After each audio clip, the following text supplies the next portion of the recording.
Hello दोस्तों, नमस्कार, प्रणाम। मैं सावित्री अपने यूट्यूब चैनल सावित्री के गीत 11 में आप सभी का स्वागत करती हूँ। मैं एक बहुत ही प्यारा सोहर गीत लेकर आई हूँ। आप लोगों को पसंद आए तो कमेंट में ज़रूर बताइएगा, लाइक शेयर कमेंट करिएगा और हमारा भी सपोर्ट करिएगा, पूरा फुल वॉच करिएगा।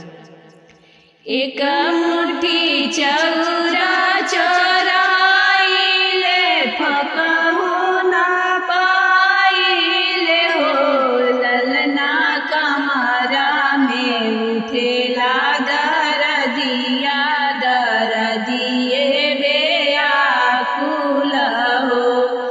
एक मुट्ठी चौरा चोराइले फकहु ना पाइले हो, ललना कमरा में उठेला दरदिया, दरदिए बेआकुल हो।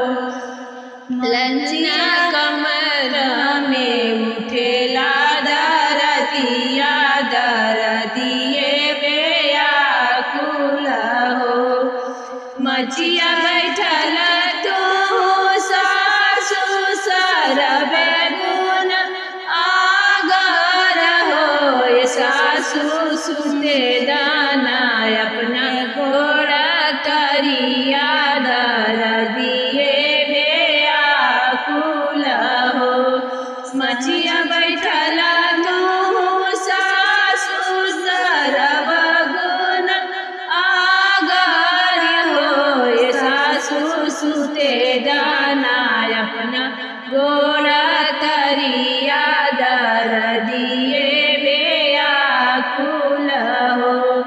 मोर गोड़ तरिया जगह नइखे, अवरु ससुर बाड़े हो, बउआ चली जाना गोतिनी दुआरिया, उहे दुख हरी है न हो।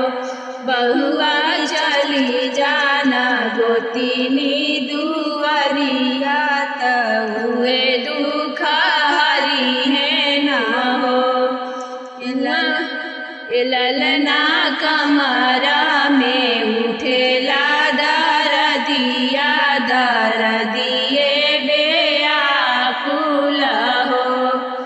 उहवा से लगैली गोतिनी लगवा खड़ा भइली हो, गोतिनी सुते दाना अपना घोड़ा तरिया, दरदिए बेआकुल हो। गोतिनी सुते दाना अपना घोड़ा तरिया, दरदिए बेआकुल हो।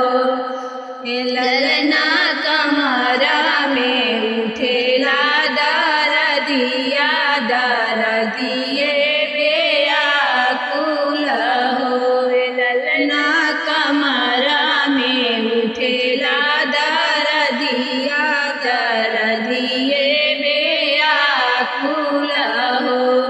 हमरा गोड़ तरिया जगह नइखे, अवरु भसुर बाड़े हो, ललना चली जाना सैया गोड़ा तरिया, उहे दुख हरी है नु हो।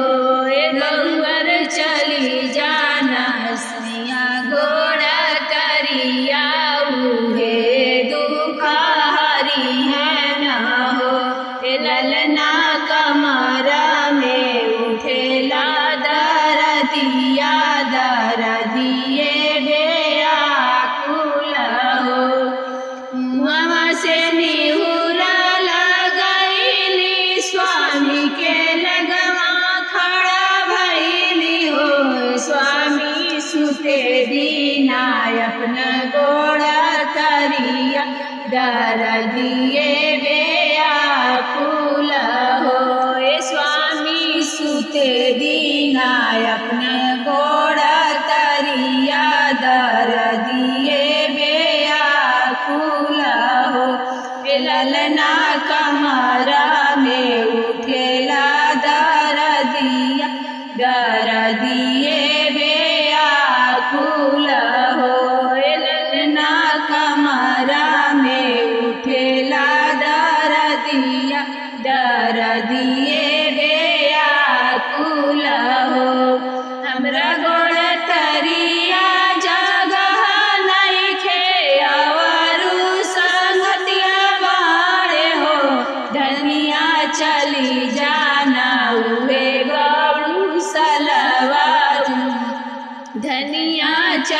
चली जाना हुए गौसलवा हुए रे सूती रहिया ना हो धनिया चली जाना हुए गौसलवा हुए रे सूती रहिया ना हो ललना कमरा में उठेला दरदिया दरदिए बेआकुल हो एक डेग डलली दूसरा डेग अवरु तीसरा डेग हो ललना जन एक डेग